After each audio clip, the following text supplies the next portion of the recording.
Desde el inicio, Judas Iscariote parecía un discípulo más.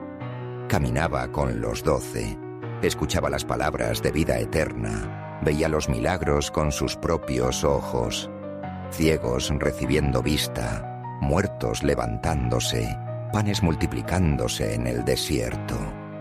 Nadie podía imaginar el destino oscuro que se gestaba en su interior. Mientras Pedro ardía en pasión, Juan en amor y Tomás en dudas, Judas ardía en avaricia. Jesús lo había puesto como encargado de la bolsa, custodiando las ofrendas que sostenían el ministerio, pero la codicia lo dominaba. Día tras día, sus manos robaban en secreto lo que pertenecía al Señor. El amor al dinero fue la raíz que lo encadenó. Como dijo la Escritura, el que comparte mi pan levantó contra mí su talón. Judas estaba allí, cumpliendo cada palabra de esa profecía. En Betania, cuando María derramó un perfume costoso sobre los pies de Jesús, Judas protestó con fingida compasión. ¿Por qué este derroche? Pudo haberse vendido y dado a los pobres. Pero el evangelista aclara, no lo decía porque amara a los pobres, sino porque era ladrón, y teniendo la bolsa, sustraía de lo que se echaba en ella. Ese momento expuso el corazón podrido de Judas, incapaz de ver belleza en la entrega, incapaz de reconocer al Mesías digno de toda honra. El dinero fue su Dios, y su Dios lo devoró. Satanás, viendo la puerta abierta, entró en él. El adversario no podía tocar al Maestro sin permiso divino, pero halló en Judas el instrumento perfecto, el hombre de pecado destinado a cumplir lo anunciado. Los profetas ya lo habían visto. Se levantarán testigos falsos contra mí. Venderán al justo por 30 piezas de plata. Y así fue. Judas se acercó a los principales sacerdotes. No preguntó cómo salvar al Maestro, sino cuánto valía su vida. La pregunta fue una daga. ¿Qué me daréis? Y yo os lo entregaré. 30 piezas de plata fue el precio acordado, el precio de un esclavo según la ley. Así se cumplió lo escrito por Zacarías. Pesaron mi salario, 30 piezas de plata, y lo echaron en la casa del Señor para el alfarero. En la última cena, mientras Jesús partía el pan, Judas seguía el teatro de la amistad.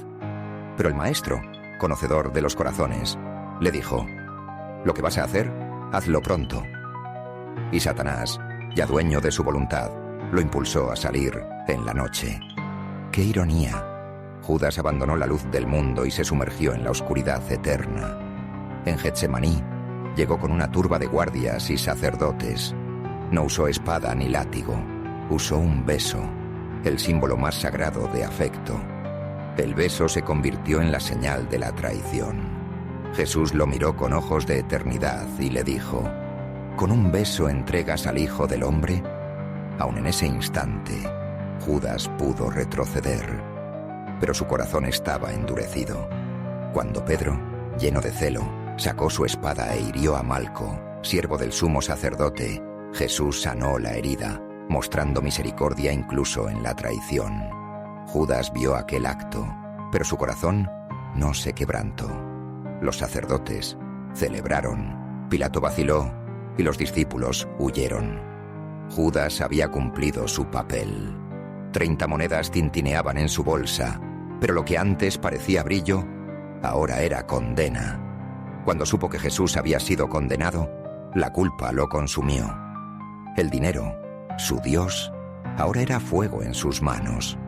Entró corriendo en el templo y arrojó las monedas a los pies de los sacerdotes. He pecado, he entregado sangre inocente.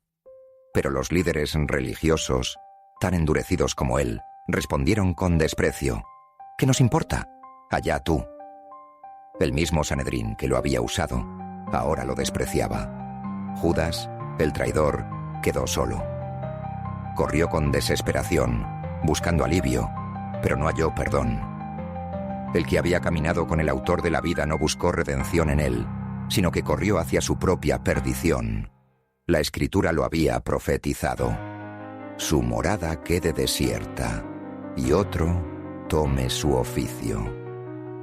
Judas, el apóstol caído, terminó su vida en un campo maldito, el campo de sangre, comprado con el dinero de su traición. Allí colgó de un árbol y su cuerpo se abrió en dos, quedando como advertencia eterna. Su final fue miserable, su nombre sin honra. Los profetas lo llamaron hijo de perdición, hombre de pecado, el traidor cuyo camino estaba escrito. Así se cumplió todo lo anunciado, que uno de los íntimos entregaría al justo y que su fin sería ruina eterna. Judas pudo haber sido recordado como siervo, como testigo de milagros, como discípulo del rey, pero eligió ser recordado como traidor.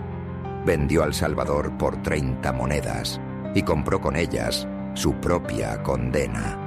El beso de Judas quedó en la historia como la imagen del engaño, de la amistad falsa, de la traición más vil.